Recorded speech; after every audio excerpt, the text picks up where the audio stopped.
Woo. Okay. So today, let's see, what is this? Week 3? So we're going to do demos, same as last time, and then Xavier will lead a learning module, and then we will assign new tickets. So to kick it off with demos, which pair wants to go first?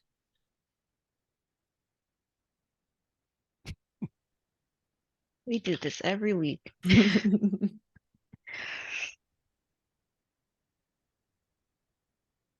I can go first. All right, amazing. Thanks, Nisha. No problem. Sorry. I always have issues finding which screen to share. Um,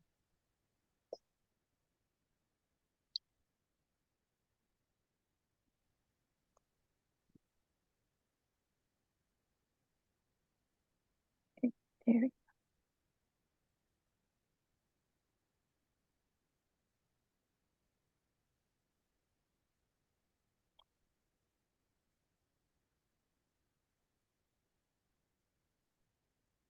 Are you guys able to see my screen?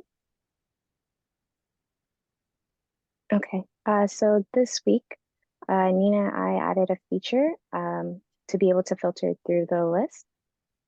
So once the user starts typing in, it filters through to see if that letter includes. If the list is not found, we have this paragraph here that says no items found. And once the user starts typing, it appears a button. Once you click it, it resets the list back to its unfiltered state. Yeah, so, and then as soon as you delete it, it goes back to the unfiltered state. That's the feature. Nice. Any, from like a technical perspective, any like things that you wanted to call out about the code or like things you learned? Yeah, I guess last week when we implemented the form, the input field, we did the type search to try and like cheat ourselves out of having to put in a button. But it was nice to know that it's not actually compatible on all browsers. Something I didn't know, so that was good. Code-wise, I think that was just something new that I learned. Other than that, everything was pretty straightforward because I'd been going over React forms that week too, so it's pretty easy. Nice. Awesome job. Thank you. All right. Jenna or Jeff, who's gonna go next? Or I guess which of the two of you is sharing? I could go. All right, go for it. All right. Gonna make this big. Share my screen. Okay. So here we're starting. Oh, why is that covering? We're starting from scratch. I deleted the last token in local storage. So right now it's assuming that we don't have any tokens. I'm gonna create a new list and pull that token from here. So it's when zip dive in. Okay, somebody remember that for me. Thank you. Um, let's say I wanted to put cookies in my list. Now it's here. So the goal is when I delete this, refresh the page and enter this token, it should take me back to this list and it should have cookies on it. So when zip dive in, all right, deleted it, refresh. So now I'm going to join an existing list. Was when zip. Is this right? I think so. All right. Should be cookies on the list. And yeah, that's the feature. Lets you join an existing list when you put in the correct token. Awesome. Yeah, that's all. Yay. Yay. Well done. Thank you. Anything from a code perspective that you want to call out or things that you learned along the way? Yeah, so I to connect to the database to check that the list exists when you type in the token, I had to use a function that was initialized here in app. And I was hoping somebody could walk through the function with us because I think it worked, but I was Can kind you of relying on the instructions for a bit. can you share your screen? Oh, sorry. Yeah. Forgot to turn it off. Uh, sorry. So it's this function here that we use to get the list content from the database. I think it's in utils. Are you talking about get item data? Stream list items Oh, was you what can I probably just used. control click on that guy. Just control. Oh, cool. Yeah, I just wanted somebody to Oh, this is walk this through it. Firebase stuff, right? Yeah, yeah.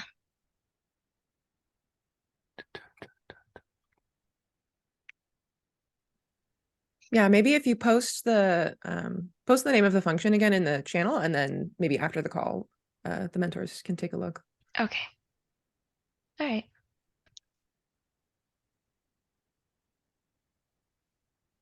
Yeah, Yeah, that's like this is like library code, so you wouldn't have to necessarily know it, but I could read it and figure it out. I've used it before, and it's this extreme list item. This is just so that you don't have to know all the functions inside of Firebase to be able to use pulling the data from Firebase, but you just need to have the database name and then the list ID, which you're going to give to the function, and then the on snapshot is a way to bring the data from the database into your program, basically. So this is kind of just a shortcut. It's just a helper function.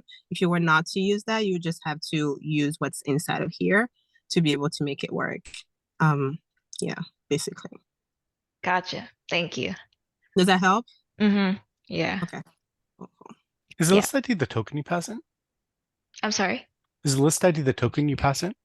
Is that right? Yes. Okay. Mm-hmm. Was it home? Okay, yeah. So I would take the value in the input, pass it in, check if there's a list first that goes by that token. I forgot to show this, but if you put in something invalid, it would say the list doesn't exist, and that's after already connecting with the database and checking that, oh yeah, there isn't a list that is associated with this token. nice. Sweet. Thanks for walking us through that. And thanks, Nina, for the extra context on how that function works. Okay, next up, we've got Xavier. You ready? Yeah. Ooh. 1 second. Let me just pull up the slideshow. Okay. Can everyone see my screen? You're Okay. good. All right. Okay, so let us begin the learning module on pair programming. So this module isn't very long. There's not a lot of content to cover. It's pretty short and straightforward. It's just sort of a high-level overview of what pair programming is and why it's beneficial when you're working on a team of developers. So the first thing is mindset and attitude. So pairing is essentially an exercise in sharing your toys.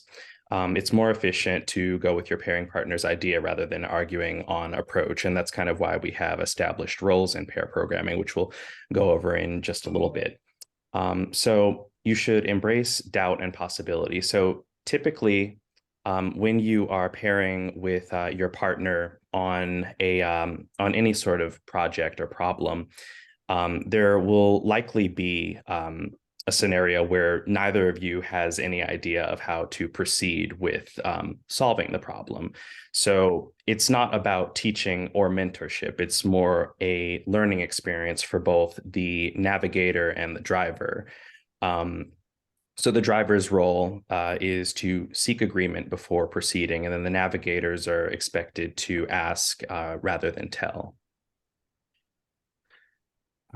So what is pair programming? So it's when two developers sit together in front of a computer and take turns writing code using just one keyboard.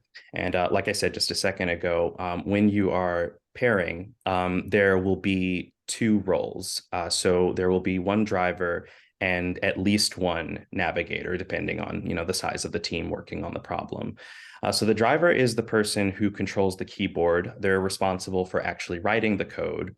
And when they're doing this, they'll usually try to verbalize their thinking process as much as they can while they code, so that the navigator, has an idea of what their approach is to solving the problem.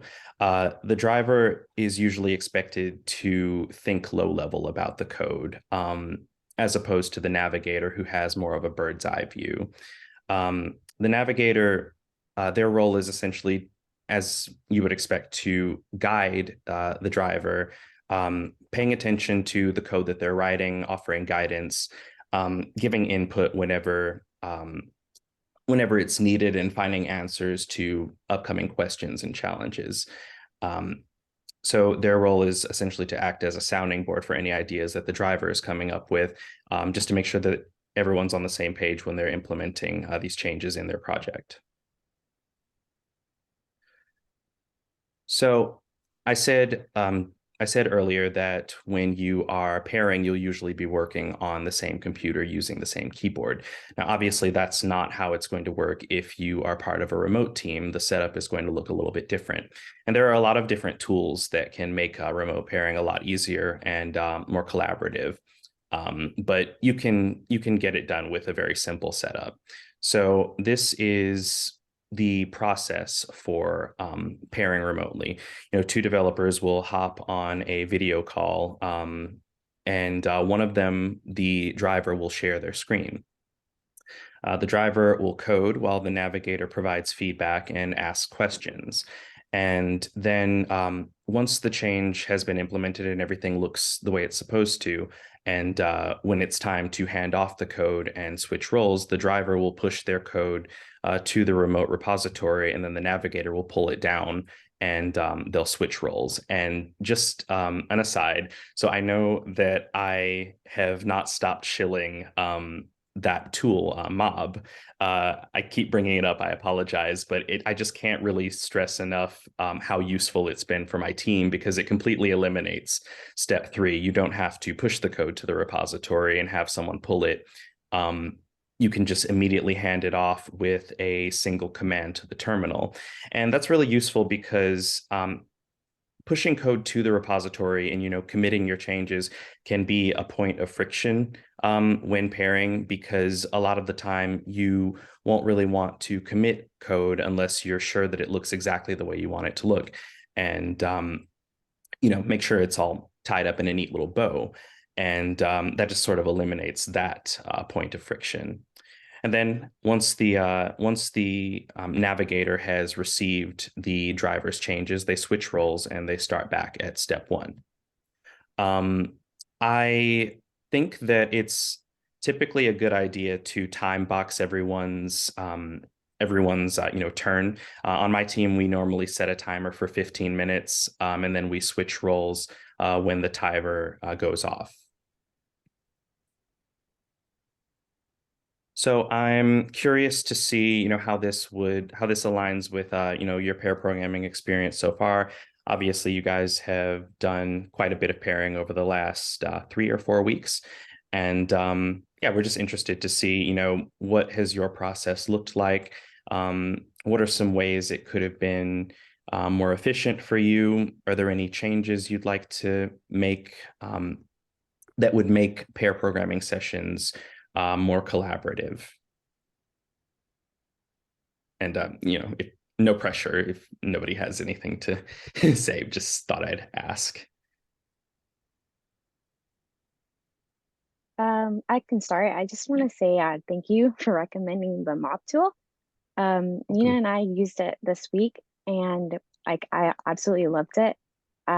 We started off with using the timer feature, and I didn't know that once it ends that it would like tell you mob next, so that kind of scared me. But honestly, it made pair programming like so efficient, and like switching it off to her, it was just really smooth. So I think like I would love to use that feature going on forward, just because it made it really easy to just hand over the code between the two of us.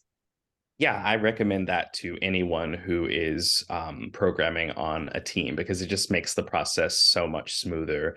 And yeah, the mob next voice can be a little startling, but once you get used to that, it's kind of it's it's nice to get a reminder to make sure you don't accidentally go over time, which my team often ends up doing anyway. But uh, you know, trying to time box it is better than not.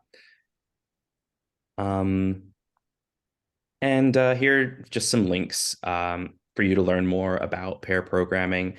I believe Megan dropped these in the Zoom, or I'm sorry, the Slack channel, so you guys can just browse them at your leisure. And I hope this was informative. I know it wasn't really a lot of content, but yeah, that concludes the pair programming learning module. Woo! Thanks, Xavier.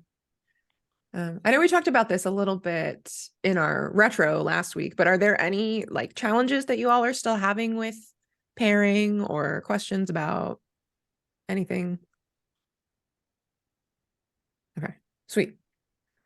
Okay, so now let me share my screen and we can switch to tickets. Okay.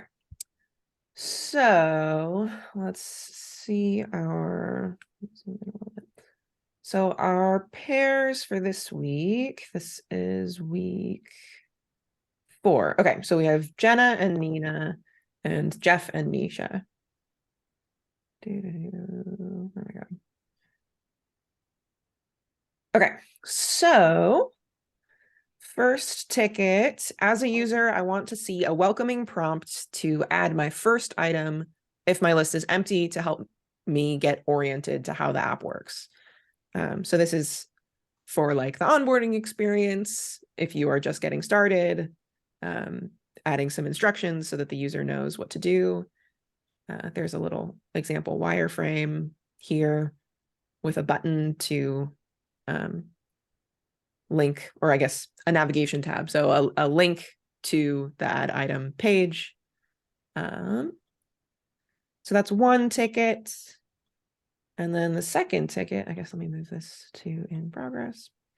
And then the second ticket, as a user, I want to mark an item on my shopping list as purchased, so the app can learn how often I buy different items. So right now, our shopping list just has a list of items. And now the next step will be making a little checkbox and then talking to the database to say like when this item was last purchased.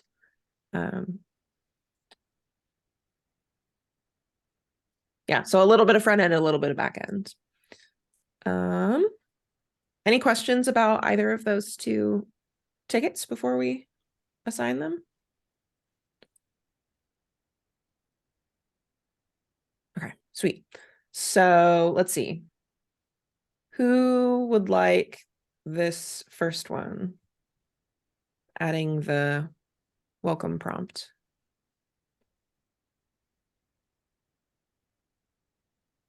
Jeff and I can take it. Okay. Okay, niche. Whoops. I guess and okay, and then that means we will put Nina and Jenna on this one. Sweet.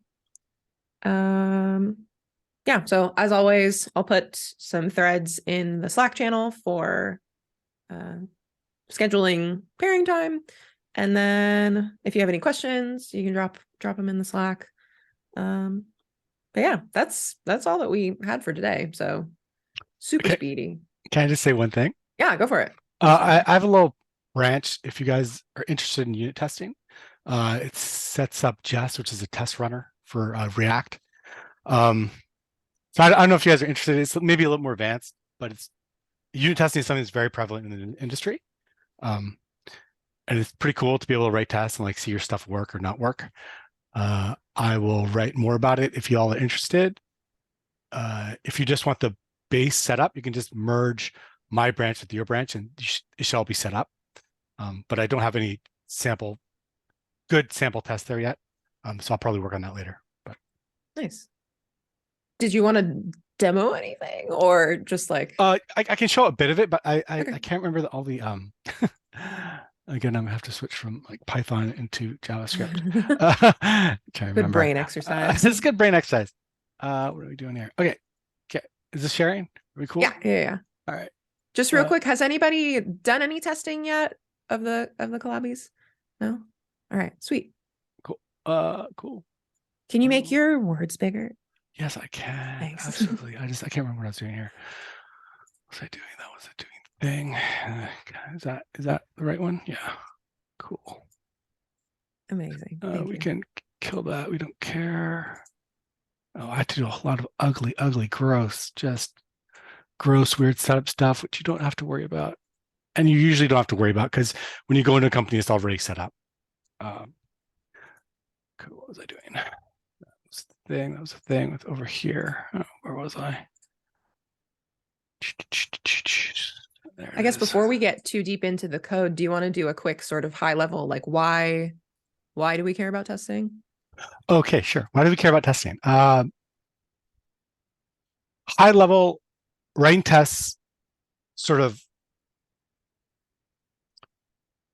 in cases, your use cases and your business logic in code, which is always checked. Every single time you change code and you update it, these tests will run. It'll say, hey, there's these previous assertions and ideas that you have about how the code works. Is that still true after you've made the change? And if it's not, it's like, oh, actually, you've killed this business case, which you wouldn't know about, right? Because software gets super complicated. But this enables you to go, oh, okay, well, I broke that test. How does that work? So from a business perspective, it's great to see everything sort of backed up with tests. As a programmer, it's great to be able to go in and look at tests. So when you have to like add features or fix bugs, you can just look at this little test and this little functionality and kind of play with it, right? You don't have to like bring the whole thing up and like, okay, well, how does this work? I have to get data. You just like write a little test, mess around with the test app, and say, oh, well, that's how that works. That's how that's expecting. So that's great from a programmer point of view for like diving into a new repo. And then for your own like sanity, it's great to have the smallest feedback loop possible, right? You don't have to go through 9 steps to see if something works. And unit test is the tiniest sort of iteration. So you can keep your flow up and you can just you can have fun basically. Writing tests and writing code is fun, which we all remember. Y'all are young, y'all just started, y'all remember it's fun. Cool. So this is a little dude. This is a little test. He has always a setup. And then in this case, he's doing this is like basically the name of the method, what it's going to do. And then he's going to do an assertion on what he's doing. And this is a very boring test. He renders the app, which is this dude over here, and he makes sure it's doing stuff. I will definitely put things here so it's more understandable what's going on. Because tests should really be like the UI for the programmer. I don't know if I've said this before. I've said it to many people many times. I don't know if I've told you guys this, but this is the way you can look at code and sort of mess with it as a programmer. Cool. So in this case, so the different ways to run tests. This is a live test runner. So not all test runners are like this, but this guy, gosh darn, get him away. He listens to your code. So I'm running this in the background and Jess is like, okay, cool. Just do whatever you're going to do. And if you do bad things, it'll just run. So let's see. So if I run to the app, will this kill it? I don't know. State. Oh, that's doing that. Or block elements. No, actually, I think I'm gonna break this like nicely. How happens if we do that? So I just made a little change. I press save. As soon as I hit save, this test run is going to run. It's going to run all the tests I have in tests. And as you change stuff, it'll like say, okay, well, is that true? I'm gonna run all the tests you've run before and see if everything's cool. Yeah, that's very high overview. Hopefully I'll have this better set up. So you can see it's always like you set up your mocks, how your data works. You do stuff, you make your app do stuff, and then you test your assertions. Yeah, cool. Nice. Thanks for setting that up. Yeah. Questions? I know it's not very useful yet, but it will be. Cool. I used Mocha and Chai Spice, I think that's why it's called Spice. Okay. Not a lot, but how similar is it to that?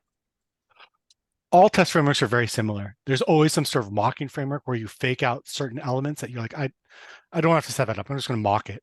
And mocking is great. You just say, I'm going to mock this class. And the mocking framework's usually pretty smart enough to say, okay, well, I'm going to fake out most of this stuff, and then you can change the stuff you care about. Great. And then, yeah, I'd have to look at Chai. Have I seen Chai before? Yeah. So there's always like a test runner. An assertion library. So it just gives you like different things that you can test against. Chai testing. I think if I'm remembering right. I think it's an extension of Mocha, right? Or yeah, I think you can use them together. Yeah. Okay. Yeah. Coffee themed. Cool. Yeah. Oh yeah, that's nice. It's a Chai wherever. Oh, okay. So this is like it actually spins up a little headless Chrome guy and actually hits it. Mm-hmm. Yeah. Now this is just jest, which I think has its own assertion library. But yeah, but if you've worked with the testing library before, it's always great because it applies to everything else. Yeah. Yeah. So you have mocking, and then sometimes the cool things like they check your code coverage and stuff. So yeah. Cool. Sweet. So then generally, at least for me, like when I've been doing testing and stuff at work, the sort of process is like writing a test, seeing that it fails in the way that you expect it to, and then adding functionality to make the test pass. And then like once you have a passing test, like going back and cleaning stuff up so that you have everything. The phrase is like red, green refactor. Mm-hmm. And that's sort of the flow of like, if you wanted to do test-driven development, which is like a whole other rabbit hole, that's sort of what that process looks like. Yeah, the very formal thing is write a test first, then write your code. But I'm not really formal. I just make sure I have tests that cover stuff. Yeah. But often if I'm in a very complex library or complex piece of software that I need to fix a bug, I'll always like, can I set up a test that fails that shows that bug happening? Great. And then I'll like fix the code. I'll say, okay, cool. And that's like the ideal way for me to fix a bug. But yeah. But yeah, feature development is great. You're like, okay, write some tests, write some code. You're just iterating like constantly. Yeah, totally. And even if you like go back to tests afterwards, it's a good idea to like, even if you have your test passing because you wrote it after the feature code, it's a good idea to like change something and just make sure that you can make the test fail. Oh yeah. That's the only time that a test is useful, is like to tell you, hey, something went wrong. Never trust never trust a test that's always passed. Yeah. Because then it's like maybe it never tested that thing, which does happen. Yeah, totally. Sweet. Any questions about any testing stuff or other things before we let you go? Awesome. Nice. Okay, cool. Well, we'll see you all on Slack. Take care, everyone. Yeah. Have a good rest of your weekend.